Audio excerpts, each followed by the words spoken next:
నమస్తే. ఇప్పుడు మీరు చూడబోతున్న వీడియో ఖచ్చితంగా మీకు ఉపయోగపడుతుంది, నచ్చుతుంది కూడా.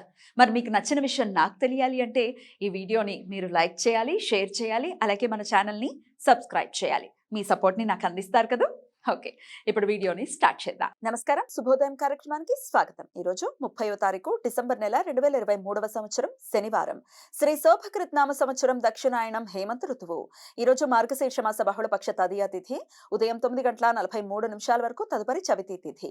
ఆశ్లేష నక్షత్రం రాత్రి తెల్లవారుజామున 5:42 వరకు, తదుపరి మఖ నక్షత్రం. నక్షత్ర వర్జం సాయంత్రం 5:19 నుండి రాత్రి 7:05 వరకు.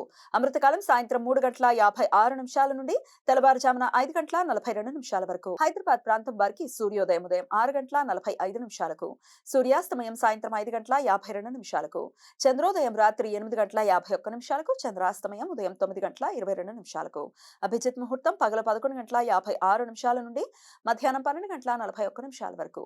దుర్ముహూర్తం ఉదయం 6:45 నుండి ఉదయం 8:14 వరకు. రాహుకాలం ఉదయం 9:32 నుండి ఉదయం 10:55 వరకు. గుళిక కాలం ఉదయం 6:45 నుండి ఉదయం 8:09 వరకు.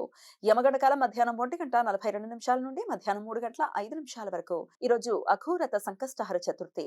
రెండు పక్షాలలో వచ్చే చవితి తిథి రోజు గణేశునికి చాలా ప్రీతికరమైనది అని భక్తుల విశ్వాసం.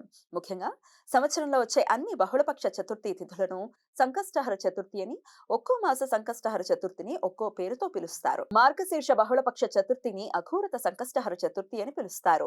ఈ రోజు భక్తులు మట్టి వినాయకుడిని పసుపుతో వేసిన దుర్గాదేవి యంత్రం మీద ప్రతిష్ఠించి ప్రత్యేక పూజలు చేస్తారు.